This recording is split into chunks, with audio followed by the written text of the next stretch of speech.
بسم الله الرحمن الرحيم. السلام عليكم ورحمة الله وبركاته. إن الحمد لله نحمده ونستعينه ونستغفره ونعوذ بالله من شرور أنفسنا ومن سيئات أعمالنا. من يهده الله فلا مضل له ومن يضلل فلا هادي له. وأشهد أن لا إله إلا الله وحده لا شريك له. وأشهد أن محمدا عبده ورسوله أما بعد. அன்புள்ள சகோதரர்களே சகோதரிகளே, இந்த ஒரு அருமையான ஒன்று கூடலிலே இந்த சுருக்கமான நேரத்தில் ஒரு சில முக்கியமான விஷயங்களை உங்களுக்கு மத்தியிலே ஞாபகப்படுத்திக் கொள்ளலாம் என்று நினைக்கின்றேன். அதிலும் குறிப்பாக ஒரு அறிவுக்கான ஒரு ஒன்று கூடலாகவும் இது இருப்பதனால், பெற்றோர்களுடைய அந்த சந்திப்பும் இதில் இருப்பதனால் ஒரு சில முக்கியமான விஷயங்களை இந்த இடத்தில் நான் சுட்டி காட்டலாம் என்று நினைக்கின்றேன். அன்புள்ள சகோதரர்களே, இதிலே பல விஷயங்கள் சுட்டி காட்டப்பட வேண்டி இருந்தாலும் கூட சில அத்தியாவசியமான விஷயங்களை நான் ஒன்றன் பின் ஒன்றாக ஞாபகப்படுத்திக் கொள்கிறேன். அதில் முதலாவது அம்சம், இன்றைக்கு ஏற்பட்டிருக்கக்கூடிய ஒரு நல்ல ஆர்வம் என்னவென்று சொன்னால், குழந்தைகளை படிப்பிக்க வேண்டும் என்பதில் மார்க்கத்தோடு படிப்பிக்க வேண்டும், மார்க்க அறிவோடு அவர்களை வளர்க்க வேண்டும் என்கின்ற ஒரு ஆர்வம் ஏற்பட்டிருக்கிறது. ஆனால் அவர்களை, குழந்தைகளை எந்த அளவுக்கு மார்க்க ஆர்வத்தோடு படிப்பிக்க வேண்டும் என்று நினைக்கிறார்களோ அவ்வளவுக்காவது நாங்களும் படிக்க வேண்டும் என்று நினைக்கின்ற ஆர்வம் குறைவு. எப்படி நமது பிள்ளைகள், தமது குழந்தைகள் எந்த அளவுக்கு படிக்க வேண்டும் என்று அவர்கள் மார்க்க அறிவில் நினைக்கிறார்களோ அந்த அளவுக்கேனும் நாங்களும் மார்க்க அறிவை கொஞ்சம் என்ன செய்ய வேண்டும், தேடிக்கொள்ள வேண்டும், நாங்களும் அதில் இருக்க வேண்டும் என்கின்ற அந்த ஒரு நிலை குறைந்திருப்பதை நாங்கள் பார்க்கிறோம். இன்னும் சொல்ல போனால், குழந்தைகள் நல்ல துஆக்கள் சொல்கின்றன, இந்த வசனத்தை உச்சரித்து ஓதுகிறது, நம்மளுக்கு அது தெரியவில்லை என்று சொல்வதில் பெருமைப்படுகின்ற ஒரு காலத்தில் என்ன செய்கிறோம், இருந்து கொண்டிருக்கு. எது பெருமை? நம்மளுக்கு தெரியாது என்பதில். குழந்தை சொல்கிறது என்பதில் சந்தோஷப்பட வேண்டும், ஆனால் அது நம்மளுக்கு தெரியாது அப்படி சொல்கிறதுலேயே ஒரு பெருமையும் ஒரு சந்தோஷமும் என்னது இருக்கக்கூடிய ஒரு காலகட்டத்தில் நீங்கள் பாருங்கள். ஒரு அழகான ஒரு சாப்பிடுகின்ற ஒரு துவாவை குழந்தை அழகாக சொல்கிறது, அதில் ஒரு பெற்றோர் சந்தோஷப்படுவது இயல்பானது. ஆனால் அந்த இயல்பு சொல்கிற நேரத்தில் அந்த சந்தோஷத்தில் உச்சகட்டத்தை எப்படி காட்டுறாங்கன்னு சொன்னால், எங்களுக்கு சொல்ல தெரியவில்லை, பாருங்கள் பிள்ளையெல்லாம் அழகாக சொல்லுது அப்படின்னா என்ன, நம்மளுக்கு சொல்ல தெரியவில்லை என்பது அந்த குழந்தைக்கு பெருமையாக என்ன செய்கிறது, அமைவதை நாங்கள் பார்க்கிறோம். இது அதாவது ஒரு சுட்டி காட்டப்பட வேண்டிய ஒரு மிக முக்கியமான ஒரு அம்சம். எந்த அளவுக்கு நம்ம குழந்தைகளுக்கு துஆக்கள் மனநமிட வேண்டும் என்று நினைக்கிறோமோ, எந்த அளவுக்கு அந்த குழந்தை அழகான முறையில் சட்ட முறைப்படி குர்ஆனை ஓத வேண்டும் என்று நினைக்கிறோமோ, எந்த அளவுக்கு அந்த குழந்தை ஹதீஸ்களை மனநமிட்டு அதன் பொருள்களோடு சொல்ல தெரிய வேண்டும் என்று நினைக்கிறோமோ, அந்த குழந்தைகள் எப்பொழுதும் 5 நேரம் தொழுது, அதே போன்று உரிய நேரத்துக்கு உறங்கி உரிய நேரத்துக்கு எழும்பி கல்வி கற்கக்கூடிய அந்த சூழலை இந்த குழந்தைகள் காண வேண்டும் என்று நினைக்கிறோமோ அந்த அளவில் நாம் இருக்க வேண்டும் என்று நினைப்பது குறைவு.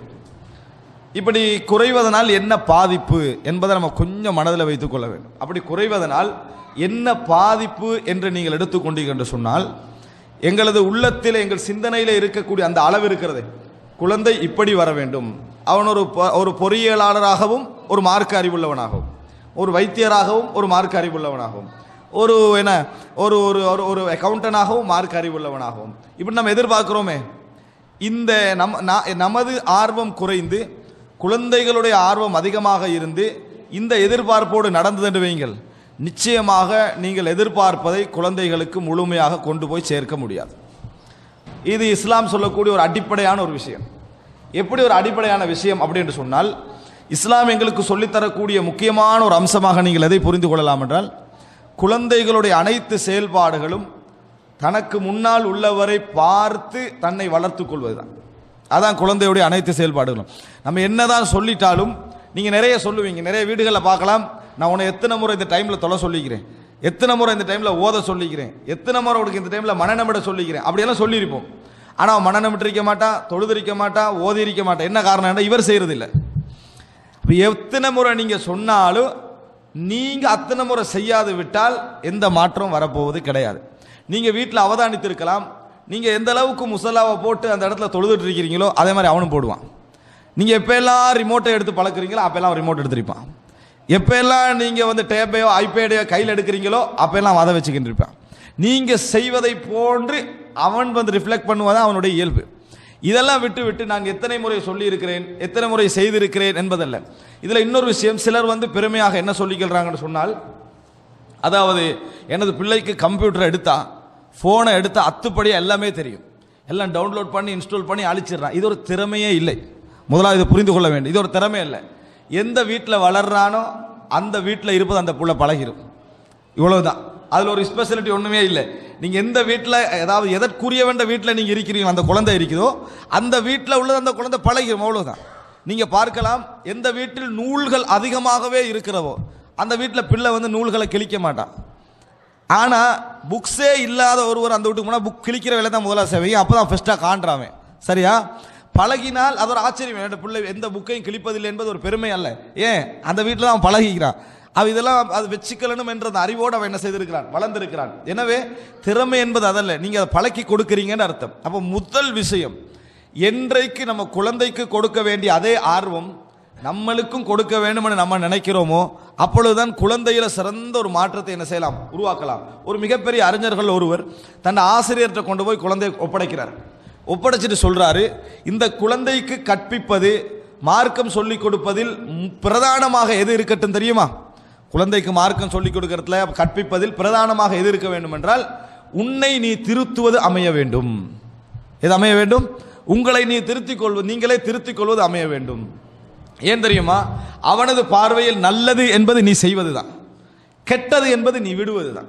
இது அவனோட பார்வையில், அவனுக்கு எந்த அளவுகோலும் இல்லை, அது ஃப்ரீயா இருக்குது. நல்லது கெட்டது என்பதெல்லாம் நீ செய்வது நல்லது, நீ விடுவது கெட்டது. இதனால தான் வீட்டில் பிள்ளைக்கு மட்டும் தெரிகின்ற அமைப்பில் சில விஷயங்களை செய்து கொண்டிருப்போம், வெளியே தெரியக்கூடாது. பிள்ளை சபையில் வச்சு என்ன செய்யும், அதை பேசிடும். உடனே அவனை கண்டிக்கிறோம், உனக்கு எங்கே எது பேசணும்னு தெரியாது. அவனை அது நல்லதுன்னு நினச்சிட்டிக்கிறான்.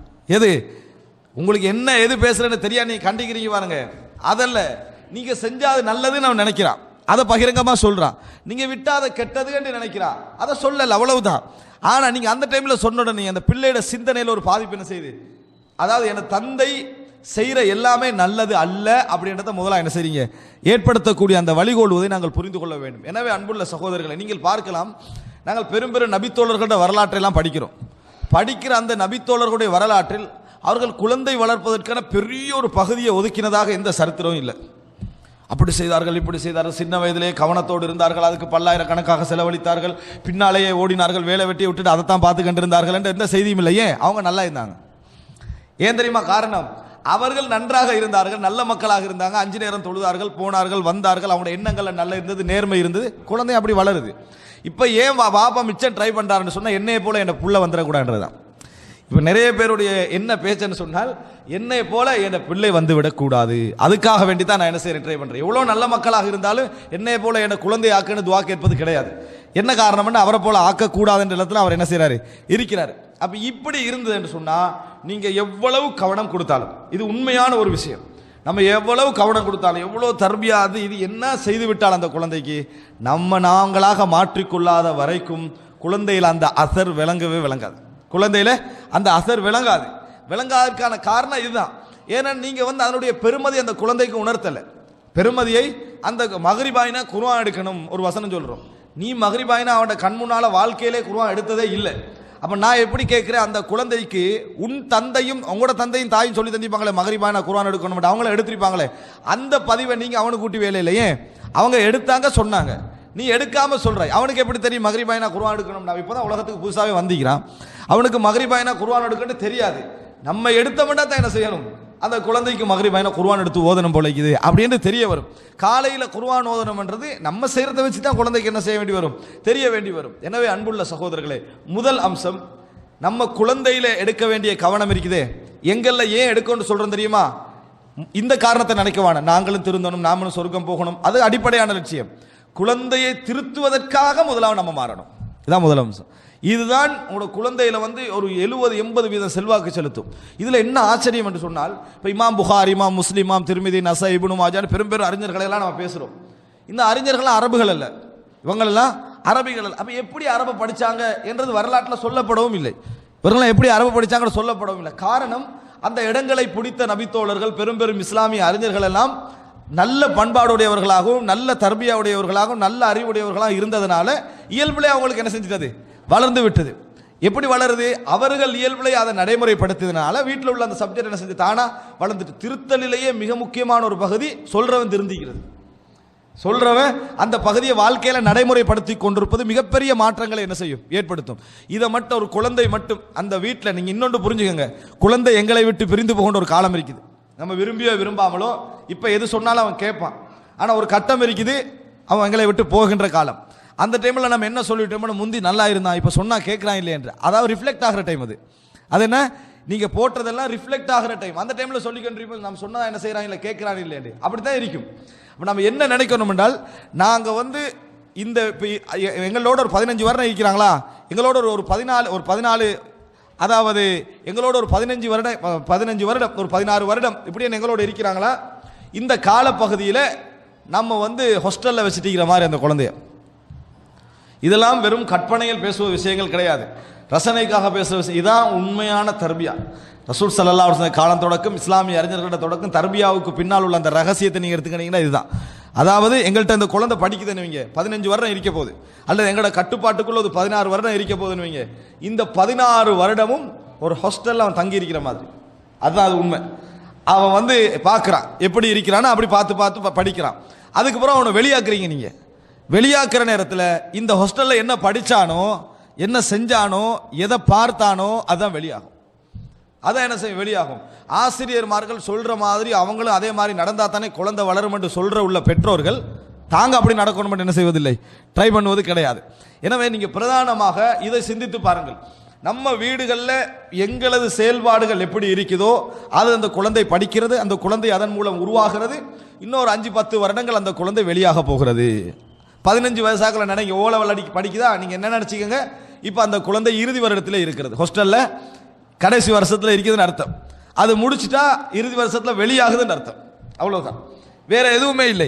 அதுக்கு பின்னால நீங்க போடக்கூடிய மாற்றங்கள் எல்லாம் இந்த சிறிய வயதில் திருத்துற மாதிரி அதுக்கு பின்னால் என்ன செய்ய முடியாது, திருத்த முடியாது. இப்போ ரசூல் ஸல்லல்லாஹு அலைஹி வஸல்லம் ஒரு அழகான ஒரு இடத்துல சொல்லி காட்டுறாங்க. எப்படி ஒரு தாய் ஒரு பிள்ளையை கூப்பிடுறாங்க, அந்த கூப்பிடுறதுக்காக ஒன்றை மறைச்சிக்கண்டு தரப்போகிற மாதிரி கூப்பிடுறாங்க. அந்த குழந்தை என்ன செய்யுது, அதாவது வேகமா அதாவது ஓடி வருது. அப்போ ரசூலுல்லாஹ் சொல்றாங்க, நீங்க வந்தா குடிப்பீங்களான்னு கேட்டாங்க. இல்லை, நான் சும்மா சொன்னேன் கூப்பிடுறதுக்கு. இது ஒரு பொய் என்றாங்க ரசூலுல்லாஹ், இது ஒரு பொய் என்று சொன்னாங்க. ஹசன் ரலியல்லாஹு அன்ஹு சாப்பிட்டு கண்டிக்கல என்ன செஞ்சாங்க, அந்த ஈத்தம்பழத்தை எடுத்து ரசூலுல்லாஹ் கீழே போட்டு, அந்த பிள்ளைக்கு ஹராம் ஹலால் என்பது அல்ல, சின்ன பிள்ளை, எடுத்து போட்டுட்டு சொன்னாங்க, என்ன இது, மின் அவுசாஹின் நாஸ், இது மக்களுடைய அசுத்தங்கள் உள்ளது, நாங்கள் சாப்பிடக்கூடாது. அந்த குழந்தைக்கு அது விளங்குதோ இல்லையோ, சாப்பிடக்கூடாது என்று சொல்லக்கூடிய அந்த அமைப்பு என்ன செஞ்சாங்க ரசூல் ஸல்லல்லாஹு அலைஹி வஸல்லம் அவர்கள் பிராக்டிகலாக உணர்த்தினார்கள். ஒரு தர்பியான ஒருத்தன் வளரும் என்பதற்கு ஒரு சின்ன ஒரு நல்ல ஒரு அழகான உதாரணத்தை பாருங்க. அம்ரி என்ற ஒரு நபித்தோழர், அவரை பற்றி சஹீஹ் முஸ்லிமில் வரக்கூடிய ஒரு அழகான ஒரு செய்தி. அதாவது இவர் மக்கா மதீனா இருக்குதே, இந்த மக்கா டு மதீனாவுக்கு போற வழி இருக்குதே, இந்த வழியில் உள்ள ஒரு குக்கிராமத்தில், தூரமான ஒரு கிராமத்தில் இருந்தவர் தான் அந்த அம்ர் என்ற நபித்தோழர். ஆனால் ஒரு கடைசி காலத்தில் இஸ்லாத்துக்கு வந்தார். இஸ்லாத்துக்கு வர நேரம் அவர் குர்ஆனுடைய பெரும்பகுதி மனநமிட்டு இருந்தார். இஸ்லாத்துக்கு வந்தவரை மனநமிடல, இஸ்லாத்துக்கு வருகின்ற நேரம் குர்ஆனுடைய பெரும்பகுதி அவர் மனநமிட்டு இருந்தார். அது எப்படி இஸ்லாத்துக்கு வர நேரம் குர்ஆனுடைய பெரும்பகுதியை மனநமிட்டு இருந்தார் அப்படின்னு கேட்டீங்கன்னு சொன்னால், அதான் அந்த தர்பியாவுடைய ஒரு பின்னணி. அதாவது அவரது தந்தை அடிக்கடி ஒரு விஷயம் சொல்லுவார். அந்த கோத்திரத்துடைய தலைவர்கள் ஒருவர் அவர் இருந்தார். ஒரு விஷயம் சொல்லுவார், நல்ல குணம் இருக்க போய் அந்த இடத்துல அது வளருது. என்ன சொல்லுவாருன்னா, முஹம்மது உண்மையிலே நேர்மையானவராக இருந்தால் அவர் இந்த காபத்துல்லாவை வெற்றி கொள்வார். உண்மையா நேர்மை என்றால் அல்லாஹு தாலா யானை படையினரை அழிச்சான், காபத்துல்லாவுக்கு வந்த யானை படையினரை அழிச்சான். ஒருவர் காபத்துல்லாக்களை போய் அதை பிடிக்கிறாருன்னா அல்லாஹ் அழிக்கலைன்னா அவர் அல்லாஹுக்கு விருப்பமானவர் தான், அல்லாஹுக்கு விருப்பமானவர் தான். சிலைகள் இருக்கிற நேரத்திலேயே அல்லாஹு தாலா அழிக்கிறான். சிலைகள் இருக்க காபத்துல்லாவுக்கு எதிர்த்து வந்தவங்க அழிக்கிறான். இவர் சிலைகளை உடைக்கணும் என்றார். யாரு? ரசூல் ஸல்லல்லாஹு அலைஹி வஸல்லம் அவங்க. இவர் காபத்துல்லாவுக்குள்ள போன நேரத்தில் அல்லாஹ்வுடைய தண்டனை வரலைன்னா அர்த்தம் என்ன? இவர் அல்லாஹ்வுக்கு மிகவும் விருப்பமானவர், அப்ப நம்ம இஸ்லாத்தை ஏற்றுக்கொள்வோம் அப்படின்றார். இது எதிர்பார்த்துக்கிட்டு நிறைய பேர். எனது தந்தையும் அப்படி எதிர்பார்த்து கொண்டிருந்தவர்களில் ஒருவராக இருந்தார். அப்படி தந்தை ஒரு வன்முறை செய்கின்றவராக அந்த இடத்துல என்ன செய்யல, இருக்கல, ஒரு நல்ல இது உள்ளவராக இருந்தார். இதனால அந்த பக்கத்தால போகிற நேரத்தில், பிரயாண கூட்டம் போகிற நேரத்தில் எல்லாம் நாம நிறுத்தி, என்ன இப்ப சொன்னாரு, புதுசா என்ன சொன்னாரு, இப்ப என்ன சொல்றாரு என்று நான் வளமையா கேட்பேன். அப்படி இவருக்கு சிறிய வயது, இவர் இஸ்லாத்துக்கு வர நேரத்தில் 9-10 வயது தான் அப்படின்னா பாத்துக்கோங்க. அப்ப யார் இதுல கூடுதலா கவனம் செலுத்திப்பாரு கேட்கிற விஷயத்துல? மேலும் மக்களை நன்மையின் பக்கம் அழைப்பவர்களாகவும், நல்லதை கொண்டு மக்களை ஏவுபவர்களாகவும், தீயதிலிருந்து மக்களை விலக்குபவர்களாகவும் உங்களிலிருந்து ஒரு கூட்டத்தார் இருக்கட்டும். இன்னும் அவர்களே வெற்றி பெற்றோர் ஆவர்.